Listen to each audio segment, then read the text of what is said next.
今天过来维修一台海信的大3P空调，看到这个空调的外壳，不难看出这个空调是新款的。用户说室外机正常运转，就是空调一点都不凉。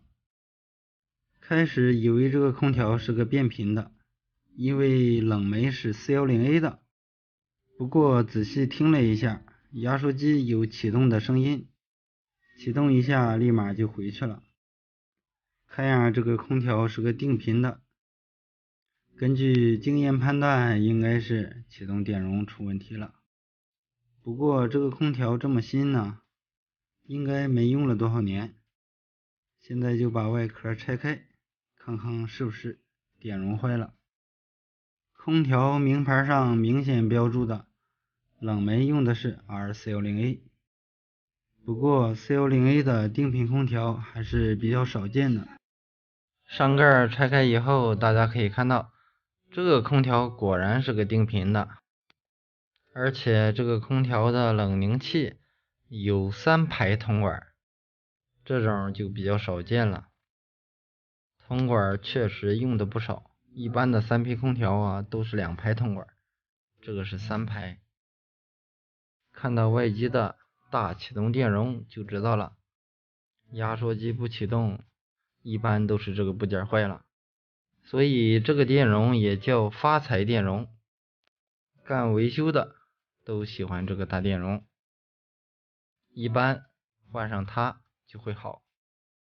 而且这个空调室外机是带交流接触器的，大3P的空调一般都带这个东西。现在咱们就把电容拆下来，用万用表量一下电容的容量。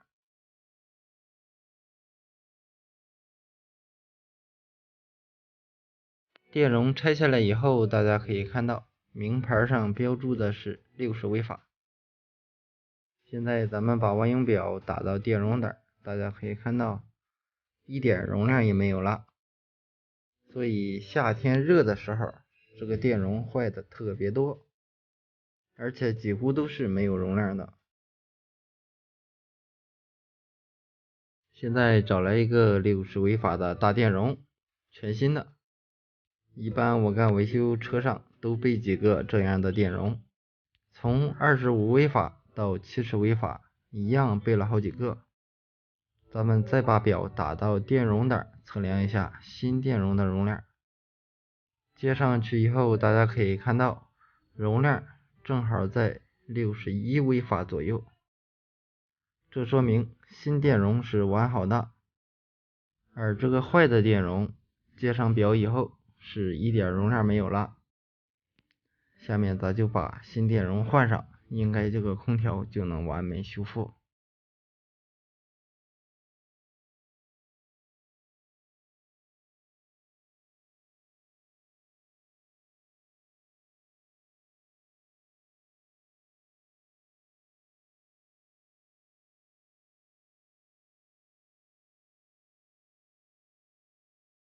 电容换上去以后，通电试机，风扇吹出来的风立马就热了，这说明压缩机已经可以正常工作了。而且空调的吸管一会儿就变得冰凉，这样这台大3P空调就维修完了。一般压缩机的启动电容损坏会造成空调突然不制冷。如果空调是定频空调，用户说头一天还好用，第二天突然就不好用了，那么90%以上都是这个电容损坏了。夏天天气热，电容坏的也特别多，所以维修师傅夏天全靠它发财了。好了，本期的视频就和大家分享到这里，喜欢的朋友请点击关注转发，咱们下期再见。